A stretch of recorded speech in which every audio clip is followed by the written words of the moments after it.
সামাজিক যোগাযোগ মাধ্যমে সম্প্রতি নগর বাউল জেমসের একটি ভিডিও বেশ সাড়া ফেলেছে। প্র্যাকটিস প্যাডে ধারণ করা সেই ভিডিওতে দেখা যায় জেমস তার ছেলে জিবরান আনামকে ড্রামসের নানা খুঁটিনাটি শেখাচ্ছেন।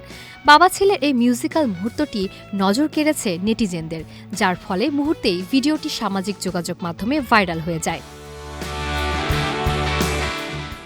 ভিডিওতে দেখা যায় পরম মমতায় জেমস তার ছেলেকে ড্রামস্টিক ধরা শেখাচ্ছেন। শুধু তাই নয়, ড্রাম বাজানোর সূক্ষ্ম টেকনিকগুলোও তিনি নিজ হাতে দেখিয়ে দিচ্ছিলেন। ছোট্ট জিবরানও মনে হচ্ছিল বেশ আগ্রহ নিয়ে বাবার প্রতিটি নির্দেশ অনুসরণ করছিল। তার কাছে ড্রামস যেন কোনো বাদ্যযন্ত্র নয়, বরং এক প্রিয় খেলনা। একজন রকস্টারের ছেলের খেলনা তো ড্রামস আর গিটারই হবে, এটাই স্বাভাবিক। ভিডিওটি দেখে মুগ্ধ নেটিজেনরা নানা মন্তব্য করছেন। কেউ বলছেন এ তো রক্তের টান, আবার কেউ লিখেছেন রকের পরবর্তী উত্তরাধিকারী যেন আগেভাগেই তৈরি হয়ে যাচ্ছে। এদিকে ২০২৫ সালের ২২ অক্টোবর গণমাধ্যমে বিয়ে এবং বাবা হওয়ার খবরটি প্রথম প্রকাশ্যে আনেন জেমস।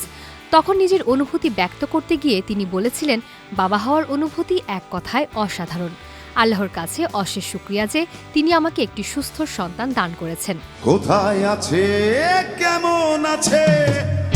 এর আগে ২০২৪ সালে বাংলাদেশি বংশোদ্ভূত মার্কিন নাগরিক নামিয়া আমিনের সঙ্গে বিবাহ বন্ধনে আবদ্ধ হন জেমস। এরপর ২০২৫ সালের ৮ জুন নিউ ইয়র্কের হাংটিংটন হাসপাতালে এই দম্পতির কোলজুড়ে আসে তাদের প্রথম সন্তান জিবরান আনাম।